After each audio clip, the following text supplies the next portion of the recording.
a la Unidad Operativa de Emergencias Médicas y Rescate del Benemérito Cuerpo de Bomberos de Costa Rica le gratifica presentar las conferencias desarrolladas en el Tercer Congreso Internacional de Medicina Extrahospitalaria Profesional.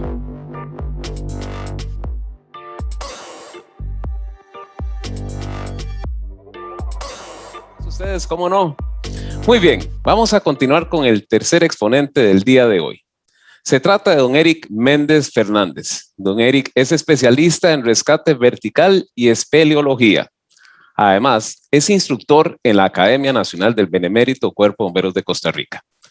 Él nos estará hablando del tema Rescate Vertical 2.0, Realidad 2022. Con ustedes, don Eric Méndez.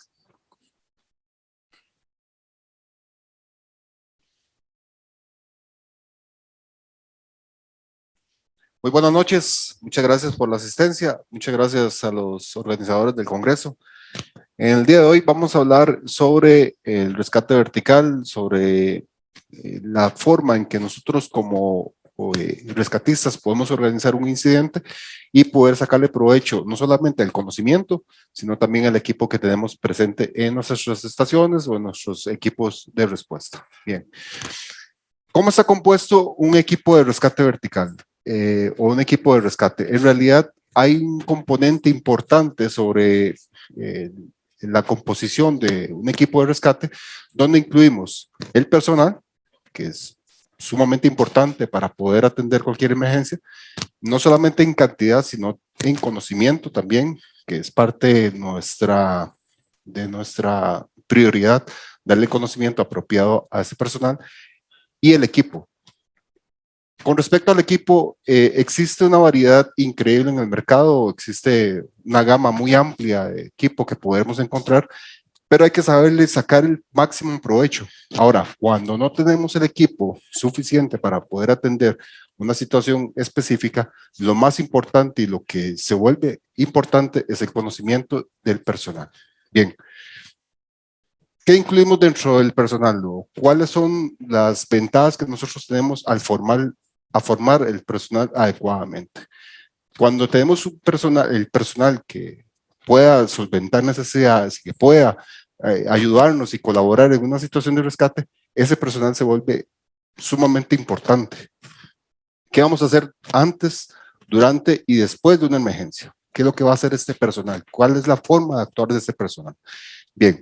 En la organización de la atención de una emergencia, donde se involucren técnicas de rescate vertical, siempre se debe considerar el antes, el durante y el después.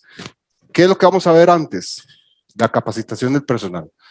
No podemos improvisar, no podemos llegar a un lugar y tener una improvisación del conocimiento que nosotros tengamos que aplicar a la hora de atender esa emergencia, y vamos a seleccionar el equipo con base a los riesgos de la zona. No hacer lo mismo los riesgos que encontremos en una zona boscosa, una zona montañosa, a los riesgos que encontramos en una zona industrial. Para esto, las organizaciones de atención de emergencias deberían de buscar un plan de acción, un mapeo de riesgos de la zona y poder identificar cuáles son aquellas situaciones que se podrían presentar, y con esto tener el equipo adecuado para poder atender esas emergencias. Y lo otro es realizar simulacros donde se potencialice o se incremente el conocimiento y la experiencia del personal que nosotros tenemos en nuestra unidad de rescate.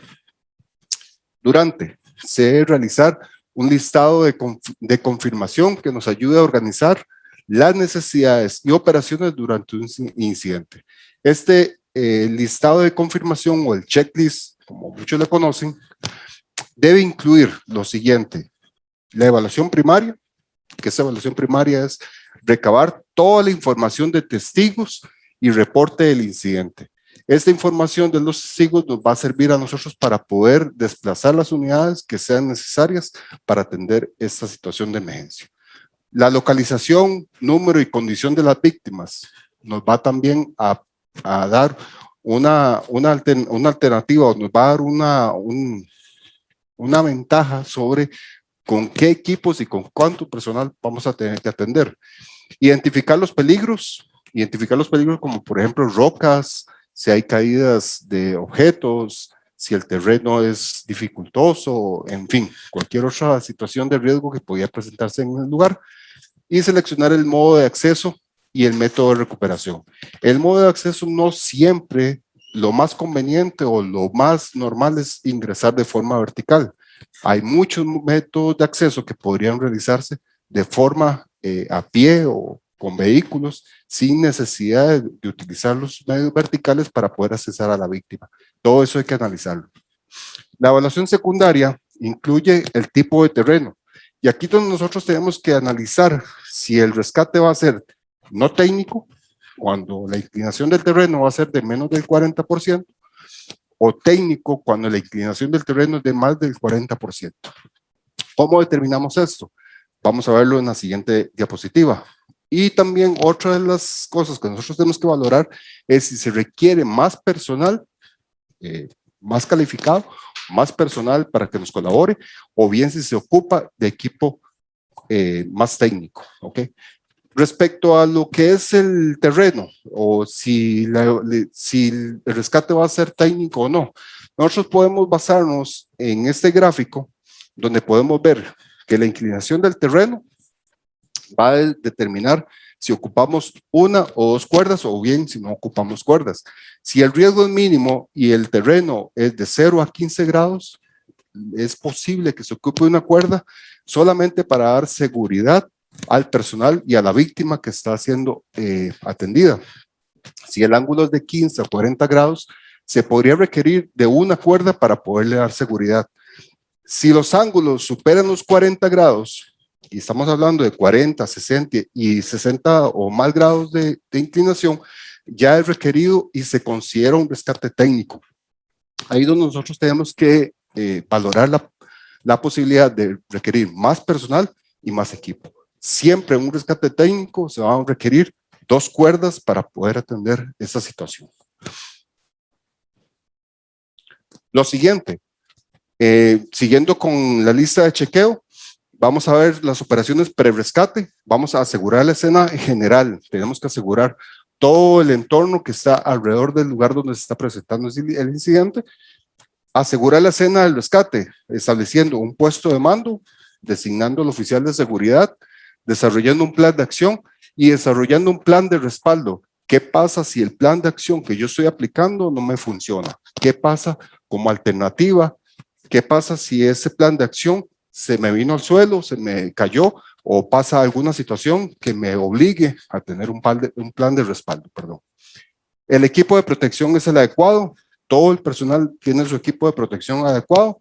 El equipo de rescate y empaque de pacientes es el apropiado para el lugar donde estamos atendiéndolo. Sí, no, es un espacio confinado, es un espacio reducido, es un espacio abierto, es un espacio industrial, es un espacio de orden natural, es en la montaña, no es en la montaña, en fin.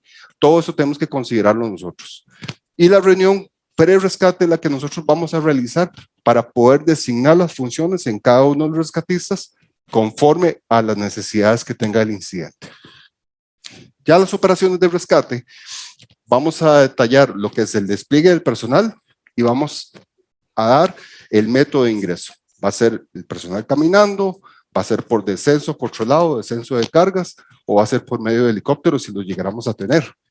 La técnica de evacuación va a ser por ángulo bajo, como lo vimos, de 0 a 40 grados, va a ser un ángulo alto, de 40 o más grados de inclinación.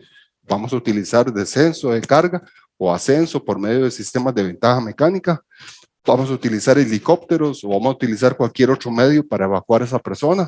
Y lo último que vamos a realizar es la entrega al personal paramédico, ya cuando la víctima esté en un lugar seguro y que tengamos acceso a los vehículos de transporte prehospitalario. Bien, lo último que vamos a realizar en esta lista de prechequeo es la finalización.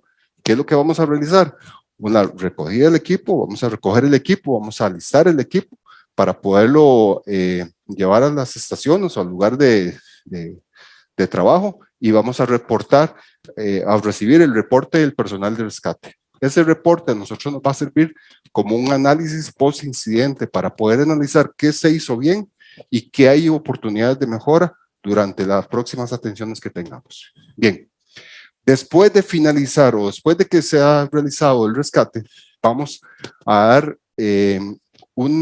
realizar un análisis a profundidad de las acciones tomadas y los procedimientos de actuación y modificar aquellos puntos de mejora en las próximas atenciones. Recuerden que ninguna emergencia es similar, todas las emergencias van a variar dependiendo de la zona y la complejidad de la situación. Esto nos va a permitir a nosotros crecer en conocimiento y crecer en atención. Asimismo, se debe recondicionar todos los equipos utilizados durante el rescate, se debe revisar todos los equipos y darles el mantenimiento adecuado conforme lo que establece el fabricante o conforme nosotros lo tengamos establecido dentro de nuestros lineamientos de seguridad. Bien. ¿Qué tenemos que considerar en el conocimiento del personal? ¿Qué es lo que nosotros debemos de tener en consideración? Bien. Una de las mayores preocupaciones a la hora de atender una emergencia es que todo el personal domine las técnicas de rescate bajo el mismo estándar, o sea, que todos hablemos el mismo idioma y que lo que esté haciendo el compañero que está a nuestro lado sea conforme a lo que nosotros estamos aplicando en ese lugar. Esto se debe lograr al establecer los procedimientos de acción y estandarizar el uso de los equipos. Para eso usted va a analizar los equipos que tenga en su estación o en su lugar de trabajo o en su lugar de respuesta a emergencias y se va a estandarizar ese conocimiento. Okay. Existen 3 niveles de formación según la NFPA 1006. Ahora, la NFPA 1006 no es un estándar obligatorio, pero es un estándar de recomendaciones donde se le da recomendaciones al rescatista sobre cuáles son los conocimientos que debe tener básicos para atender una emergencia por rescates verticales. A modo de resumen, y según lo recomendado por la norma, todo el personal que participe en la atención de una emergencia con técnicas de rescate vertical debe saber lo siguiente: utilizar todos los equipos de protección personal. Hablemos de casco, guantes, anteojos, arnés personal y los equipos de rescate de sensores, ascensores, mosquetones, en fin, todos los equipos. Confeccionar nudos. Hemos descubierto que en muchas escuelas se enseña una múltiple variedad de nudos, 15, 20 nudos, y lo que hemos encontrado es que la mayor cantidad de nudos que se ocupan en un incidente son 10 nudos. Así que enfatice cuáles son aquellos nudos que usted va a necesitar en la atención de una emergencia y debe prioridad a la enseñanza de esos nudos. Confeccionar anclajes de uno o varios puntos, anclajes sencillos o anclajes de distribución de carga o anclajes de múltiple punto. Eso para poder distribuir las cargas en diferentes lugares tuviéramos una dificultad de poder accesar un punto de anclaje seguro. Instalar una línea de vida, la línea de vida o línea de seguridad y una línea de trabajo. Recuerden que para ángulos de más de 40 grados tenemos que trabajar con doble cuerda. Una cuerda va a ser para la línea de vida y otra línea va a ser para la línea de trabajo. Subir y bajar por una cuerda de rescate, eso implica que el rescatista puede hacer el rappel, puede hacer el descenso con sistemas de descenso personal y puede hacer ascensos. Esos ascensos van a ser con equipo mecánico, ¿verdad? Bloqueadores ventrales y bloqueadores de mano, o bien pueden ser con la utilización de nudos de bloqueo, como por ejemplo el nudo Prusik. Operar una línea de vida, que eso es trabajar una línea de seguridad, una línea de belay, una línea de vida, debidamente conectada a la carga que vamos a proteger. Esta línea, si bien es cierto, no lleva una carga activa, sí funciona en caso de que la línea principal llegue a colapsar o llegue a fallar. Operarlo en una línea de descenso de carga, esto refiere que la persona sepa cómo manipular y cómo manejar un equipo de descenso para poder descender una carga. Y esta carga la vamos a identificar como un rescatista, una víctima o una camilla. Instalar y operar una línea de acarreo, que por ende es saber cómo confeccionar un sistema de acarreo de ventaja mecánica, 3-1, 2-1, 4-1, en fin, cualquiera de los sistemas que se vaya a implementar en el sistema de rescate, pero que la persona lo sepa instalar y operar. Y atender y empacar una víctima en una camilla. Esta camilla puede ser de configuración rígida, ¿verdad? Como las canastas Jonkin o las canastas Ferno Washington, o bien las semirrígidas como las KET. Cualquiera de las camillas que tenga la organización de atención de emergencias esas son las camillas que debe saber manipular y debe operar el rescatista. Esta lista de conocimientos es las que debe conocer y manipular y saber operar el rescatista a nivel general. En cuanto al equipo, no existe un estándar que diga cuáles son los equipos que deben tener la organización. En realidad el estándar lo dicta cada organización según los riesgos que haya en la zona. Y como lo hemos mencionado, no es lo mismo los riesgos para una zona con espacios confinados o zonas industriales que los riesgos que tenemos en una zona montañosa. Así que la organización es la que debe establecer cuál es el equipo mínimo y requerido para atender esas emergencias.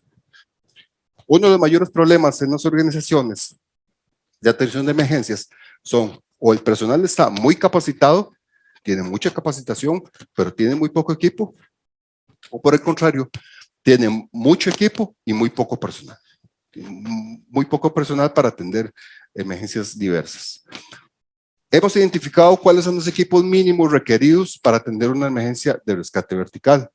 Estas son recomendaciones que nosotros hemos dictado y que estamos estandarizando en el Cuerpo de Bomberos de Costa Rica, estamos estandarizando en las diferentes estaciones de bomberos, con el fin de que el conocimiento sea homogéneo, que la atención sea homogénea y que la calidad de atención de la emergencia sea estándar. Bien, ¿cuáles son esos equipos? El kit de descenso y ascenso de cargas. Puede variar según sea la necesidad, insisto. Eso es basado en los riesgos que nosotros presentemos en el lugar. Pero, por ejemplo, nosotros hemos identificado cintas tubulares de 1 y 2 pulgadas, 4, que lo vamos a utilizar para anclajes, mosquetones tipo G, recordemos que son para cargas de rescate, de 40 kilonewtons, son 9 mosquetones los requeridos para el kit de ascenso y descenso de cargas. Placa multianclaje, eso es opcional, sin embargo, si se pudiera tener sería lo ideal, es una rapelera. La rapelera es óptima para poder descender cargas porque nos va a permitir a nosotros poder hacer un bloqueo del dispositivo de forma más eficiente que lo que podríamos utilizar con una figura 8 de descenso, que es para descenso personal. Entonces hay que tener alguna consideración sobre los equipos que vamos a utilizar para descender cargas, si son para rescate o para descenso personal. La polea triangular que nos permite a nosotros la desviación de la cuerda en sistemas de acarreo, la cuerda de 9 milímetros por 10 metros, esa nos sirve a nosotros para confeccionar el Radium Release Hitch, que es un sistema de liberación de carga. Muchas organizaciones lo que utilizan es el marinero, el nudo marinero, que es un sistema para poder liberar carga y para poder hacer las transiciones desde un sistema de descenso a un sistema de ascenso. Más adelante vamos a ver esos sistemas a qué se refiere. Una polea sencilla para implementar los sistemas de ventaja mecánica, cordinos de 7 milímetros para la confección de anillos para frenos. Tenemos 2 y 1 para la confección de anillas de acarreo. Hay un detalle importante con respecto a las anillas o al cordino, el diámetro mínimo requerido para un sistema de rescate. Lo mínimo que nosotros aceptamos como seguridad en un freno o una línea de retención en un cordino es de 6 milímetros. Nosotros los hemos establecido en 7 milímetros, considerando que es un diámetro apropiado para el manejo de las cuerdas de 12.5. Y por último, la cuerda de 12.5 o de 11 milímetros, si cumple con los 40 kilonewtons que nos pide a nosotros el factor de seguridad de la norma. Bien. Estos dos sistemas que tenemos en pantalla, uno el sistema marinero que es realizado con cinta plana o cinta tubular y el otro un Radium Release Hitch, son sistemas de liberación de carga. Se puede conseguir información sobre la confección de ellos y más adelante vamos a ver cuál es la forma en que ellos operan o cuál es la forma en que ellos trabajan para poder transferir la carga desde un punto de freno a un punto de descenso. Bien, el otro equipo, kit de línea de vida o línea de seguridad. Tenemos cintas tubulares, 4 igual, mosquetones tipo G5, poleas triangulares 1, cordino de 7 milímetros 2, cuerda de 9 milímetros que sería para el Radium Release Hitch 1 y la cuerda es de 12.5 o de 11 milímetros por 40 kilómetros, 60 metros. Hacemos la aclaración de que los 60 metros es un estándar establecido en el Cuerpo de Bomberos. Sin embargo, usted puede incrementar o puede disminuir. Lo recomendable es que no sea menos de 50 metros. El estándar de largo que vamos a utilizar en las cuerdas. Si andan cuerdas de 100 metros, no hay ningún problema. Ahora, recuerden que la cantidad de equipo que ustedes incrementen en sus unidades y que tenga que trasladar su personal debe ser óptima para poderla trasladar a pie. Los vehículos no van a llegar al lugar del incidente de forma efectiva, sino que muchas veces vamos a tener que caminar hasta el lugar donde está el incidente. Bien. Los equipos para camillas. Vamos a utilizar una camilla rígida o semirrígida para la estabilización de pacientes, cintas tubulares de 1 pulgada. Esto es para poder asegurar el paciente a la camilla. Mosquetones tipo G5, pulpo o la araña, según sea lo que ustedes hayan confeccionado para poder conectar la camilla a las cuerdas, y la férula larga de espalda, que es el inmovilizador que nosotros vamos a utilizar. Ahora, ¿se pueden utilizar inmovilizadores medios espinales? Sí, claro. Hay inmovilizadores medios espinales como el OSS o el KD, que funciona muy bien para hacer las inmovilizaciones cefalocaudales. ¿Ok? El equipo de seguridad por rescatista. Vamos a requerir un anel pélvico, un casco normado para trabajo en alturas, descensor, eso es descensor personal, puede ser una figura 8 de rescate, mosquetones tipo G de 40 kilonewton y los cordinos de 7 milímetros. Nosotros ponemos 4 por cada rescatista, y esto va a ser para los sistemas de ascenso en caso de que no tengamos equipo mecánico. Como equipo opcional, si la organización tiene equipos de ascenso, equipos mecánicos para ascenso, vamos a requerir el arnés tipo 3, el mayón tipo delta, bloqueadores ventral, los cabos de anclaje y el ascensor de mano. Eso depende de cómo esté organizada el grupo de rescate según sea el equipo requerido. El uso de los equipos. Aquí vamos a hacer una descripción de cómo es que podría operar un equipo de los que hemos descrito. Por ejemplo, este equipo que nosotros tenemos en pantalla, estamos incluyendo la cinta tubular que describimos anteriormente, los mosquetones, la placa multianclaje, el descensor tipo rack, la polea triangular, el Radium Release Hitch, que es el sistema verde que tenemos conectado a la placa multianclaje, y tenemos una polea sencilla, mosquetón y un cordino para los prúsicos de forma adicional para poder generar el sistema de ventaja mecánico. Ahora, la cuerda que nosotros vamos a utilizar va a ser de 12.5 o de 11 milímetros, según sea los requerimientos de la organización. ¿Cómo vamos a operar esto? ¿Cómo lo vamos a trabajar?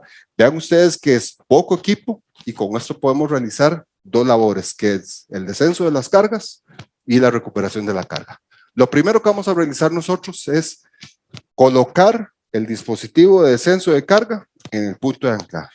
Una vez que el dispositivo esté asegurado, que esté bloqueado y que la carga esté suspendida sobre el descensor, vamos a comenzar a hacer el descenso. Este descenso va a llegar hasta el punto donde nosotros requerimos que llegue el rescatista, la camilla o el paciente, cualquiera de los 3 que nosotros estemos descendiendo. Una vez que nosotros hemos llegado hasta ese punto máximo, vamos a bloquear otra vez el equipo, vamos a disponer del bloqueo del equipo según sea el equipo que estamos utilizando. Puede ser una rapelera, puede ser una figura 8, no es del todo recomendable, o puede ser un dispositivo de bloqueo automático como por ejemplo el clutch de CMC o el ID de Petzl. Incluso hasta el maestro de Petzl podría ser una muy buena opción. Bien, una vez que hemos llegado hasta el lugar y requerimos subir la carga, vamos a conectar el sistema de retención. El sistema de retención va a ser el Radial Release Hitch y va a ser los 2 frenos o los 2 prúsicos que hemos dispuesto para tal fin. Lo vamos a colocar después de la rapelera, después del dispositivo de descenso. En el momento en que esos dispositivos ya estén conectados y que el sistema esté asegurado, vamos a retirar la rapelera de ese punto, de esa cuerda, para permitir que toda la carga del sistema esté reposado sobre los frenos. Una vez que los frenos estén cargados del sistema, o bien que todo el freno esté en los prúsicos, vamos a colocar la polea de desviación, que es la polea triangular que tenemos en el punto de anclaje, y vamos a utilizar la polea que nos va a generar una ventaja mecánica 2 a 1 en el sistema y va a quedar configurado de esta forma. Aquí lo que estamos confeccionando es un sistema de acarreo 3-a-1.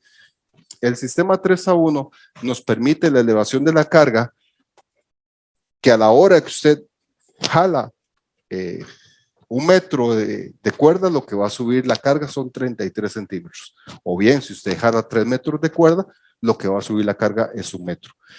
Esa es la relación de efectividad que tienen los sistemas de ventaja mecánica. Ahora, ¿podríamos implementar otro sistema de ventaja mecánica? Claro, podríamos implementar un 4-a-1, 5-a-1, 6-a-1, cualquier de los sistemas de ventaja mecánica que usted disponga y que usted considere que sea efectivo para el rescate que está realizando. Aquí nosotros estamos mostrando el sistema de ventaja mecánica 3-a-1 porque es el que se adapta muy bien a ese sistema. Sin embargo, puede considerar conectar otros sistemas de ventaja mecánica. Bien. Resulta que tenemos que hacer una inversión y tenemos que cambiar el sentido del ascenso que estábamos realizando por medio del sistema de ventaja mecánica a un sistema de descenso. Lo que vamos a hacer ahí es colocar el peso todo en el sistema de seguridad o el sistema de retención, que sería el Radial Release Hitch con los prúsicos. Retiramos las poleas, el punto de desvío de la polea prúsica y el punto de acarreo de la polea 2-a-1, lo retiramos del sistema y vamos a montar ahora la rapelera o el sistema de descenso de carga.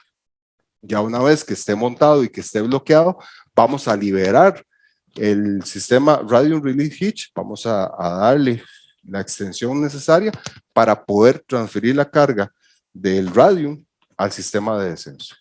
Una vez que toda la carga está en el sistema de descenso, retiramos los frenos del sistema y empezamos a hacer el descenso nuevamente. Y así podemos repetirlo una y otra vez, las veces que sea necesario y las veces que sea requerido durante la operación de rescate. Ahora, ¿cuál es el reto que se nos presenta a nosotros? Y aquí es donde viene lo importante de capacitar y formar a nuestro personal.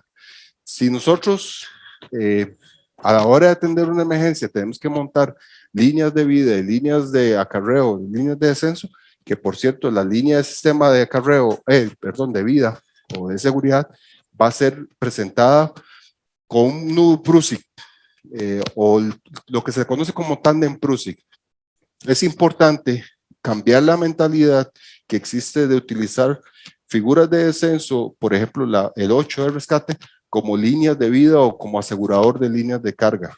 ¿Esto por qué? Porque la capacidad de retención que tenemos nosotros en mano ante una carga dinámica o ante una carga súbita de retención en nuestra mano en comparación con un prúsico va a ser muy inferior la resistencia que vamos a tener en mano. Se considera que aproximadamente nosotros con guantes colocados en nuestras manos podemos retener de entre 80 y 100 kilogramos de fuerza con nuestra mano si estamos utilizando un 8 de rescate como asegurador de línea de vida. Más en cambio, si nosotros tenemos una situación y tenemos nudos prúsicos en la línea de vida y sucede algo, lo que va a retener esa carga va a ser el nudo prúsico. Incluso si sucede algo con la persona que está manipulando la línea de vida, no va a haber ningún problema de que la carga caiga o que perdamos la carga, porque todo va a quedar retenido con los nudos prúsicos. Hay que incrementar el conocimiento y la experiencia y el manejo de las líneas de vida para evitar que se atoren en el momento en que están siendo operadas. Ahora, el gran reto que se nos presenta a nosotros como formadores y rescatistas es llevar a nuestro personal a que logren superar un nudo en el momento en que nosotros estamos haciendo un descenso de carga. Es muy importante que todo el personal no solamente domine el equipo, sino que domine qué es lo que tenemos que hacer en caso de que se nos presente una situación de emergencia. Ahora, esta situación es lo que nosotros le llamamos como las oportunidades de mejora para las organizaciones. No debería pasar en el momento que usted está teniendo una emergencia, debería pasar mucho antes. Debería usted formar a su personal para que puedan solucionar estas situaciones antes de que se presente una situación. Recuerden que hemos hablado de que las distancias en atención de emergencias aquí en Costa Rica, de las cuerdas son de 60 metros, pero hemos atendido emergencias que superan los 60 metros. Hemos formado al personal de emergencias para que puedan superar ese nudo en un descensor sin que ocurra ninguna situación de emergencia o ningún peligro para el personal o para la víctima. Bien. ¿Preguntas? Sí, don Eric, gracias. Tenemos varias preguntas que nos han hecho los amigos que nos acompañan en esta noche. La primera dice, ¿por qué no se deben utilizar cuerdas mayores a 100 metros de largo? No, no es que no se deba, en realidad lo explicábamos anteriormente, se debe estandarizar cuáles son los riesgos que están presentándose en la zona. Si en su zona de atención de emergencias hay acantilados de más de 100 metros, usted puede estandarizar eso en cuerdas de 100, 200 metros, eso no hay ningún problema. Ahora, ese estándar lo genera la organización basado en los riesgos que tenga en el lugar. Ahora, si la cuerda que usted tiene es de 60, 50 o 100 metros y el acantilado es de más de 100 metros, su personal debe estar familiarizado y tiene que estar capacitado para poder superar un nudo en una cuerda en un sistema de descenso. Siguiente pregunta, ¿qué opinión tiene del uso del ID para operaciones de rescate? Según el peso. Técnicamente el ID está facultado para soportar 200 kilogramos en una operación de técnicas de rescate. Lo que pide la normativa de seguridad para poder trabajar una carga de rescate son 272 kilogramos. Los 200 kilogramos que nos faculta o que nos da el ID está muy por debajo del límite de seguridad. Hay que tener mucho cuidado a la hora de utilizar un ID, sobre todo en cargas de trabajo más elevadas de los 200 kilogramos. Por acá nos preguntan, para operaciones nocturnas, ¿cuáles serían sus recomendaciones para operaciones seguras?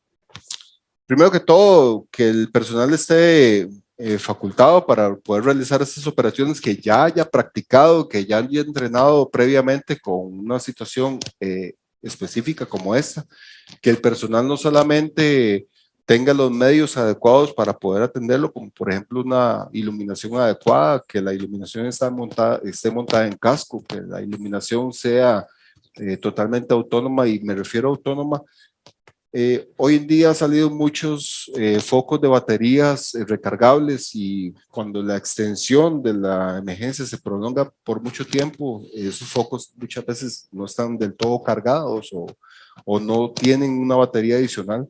Lo ideal es que usted tenga posibilidad de recargar o de colocar baterías nuevas al foco, ¿verdad? O a la iluminación que está aportando.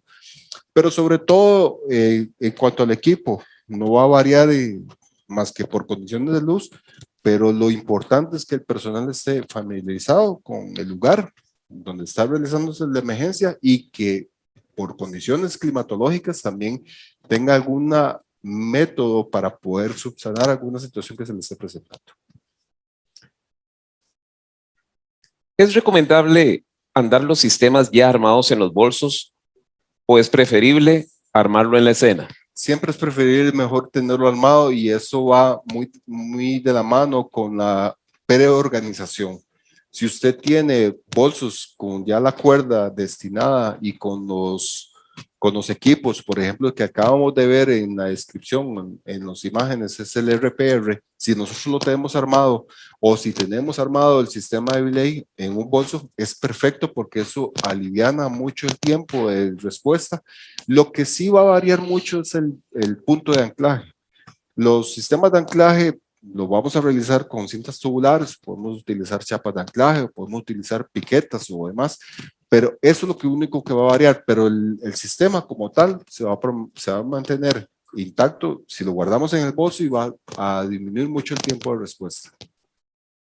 Don Eric, ¿por qué los cuerpos policiales no utilizan cuerdas de seguridad en sus operaciones?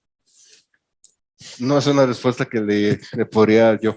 En realidad, pienso que eso va muy de la mano con el tipo de atención que ellos brindan. Al no ser rescate y hacer una intervención policial, ellos utilizan cuerdas que son de ataque rápido, son cuerdas diferentes a las que se utilizan en rescate vertical. De hecho, la construcción de ese tipo de cuerdas es diferente. Ellos utilizan una sola línea porque son descensos personales o descensos para intervenciones policiales. Si son para rescate, pues habría que ver si han recibido la formación adecuada en cuanto a técnicas de rescate. Una más por acá. Los mosquetones no tienen que combinarse entre distintos metales con respecto a los elementos de rescate. No, de hecho hay una situación que ocurre con los metales de diferente composición, que es la corrosión galvánica. Si usted combina metales de diferente composición, puede ocurrir una corrosión galvánica si mezcla aluminio con aceros o metales de diferente composición, y esto puede incrementar un problema de oxidación, como lo habíamos mencionado. ¿Cuál es el tamaño mínimo de una cuerda para poder ser utilizada en un rescate? Volvemos a lo mismo, esto lo va a establecer la organización respecto a sus riesgos. Si en su comunidad o en su lugar hay lugares que no superan los 100 metros, por ejemplo, hay lugares en el país que no tienen riesgos verticales de gran importancia, entonces podemos utilizar cuerdas de 50, 60, 80 o 100 metros. Eso lo va a determinar el riesgo que usted tenga que enfrentar. Hay lugares aquí en Costa Rica que los riesgos superan los 300 metros de profundidad, como por ejemplo la ruta 32, que es una ruta que nos ha dado mucho trabajo a la hora de atender un incidente. Si eso sucede, pues vamos a tener que requerir cuerdas de mayor distancia. ¿Cada cuánto se debe dar mantenimiento al material de rescate? ¿Va según el fabricante o es general? Al menos se recomienda que el mantenimiento se dé después de la atención de cada incidente. La revisión general debería ser mensual. Cada 6 meses por lo menos se debería dar un mantenimiento a profundidad, y cada año debería darse un mantenimiento donde un experto en revisión de equipos valore y certifique que los equipos cumplen con todos los requisitos de seguridad establecidos por el fabricante. Así que cada vez que lo utilizamos, por lo menos cada 6 meses o cada mes, por hacer la revisión visual, cada 6 meses una revisión a profundidad, y una vez al año lo debe revisar un experto en revisión de equipos. ¿Qué opinión tiene sobre el uso del maestro? Fenomenal, es buenísimo, es genial, es un buen equipo. Un poco costoso para algunas organizaciones, pero es muy buen equipo. Bien, voy a dar lectura a la última pregunta. Textualmente dice así: ¿cuántos nudos son o usted recomienda que sean más seguros? Lo mencionamos anteriormente, existe una gama súper amplia de nudos. Podríamos establecer una lista de 50 nudos que usted podría conocer, pero hemos identificado entre 8 y 10 nudos que son necesarios para un rescate, y ahí incluimos el nudo 8 para anclajes, el nudo agua o plano para las cintas tubulares, el nudo prúsico, que es un nudo para retención, el nudo dinámico, que es un nudo de fricción o nudo para sostener cargas. En fin, hay muchos nudos que usted podría considerar, pero a la hora que usted hace un preanálisis de las tensiones de las emergencias, donde usted se va a dar cuenta cuáles son los nudos requeridos para cada sistema. Una más, don Eric. ¿Qué diferencia de diámetro debe haber entre cuerda principal y cuerda para Prusik?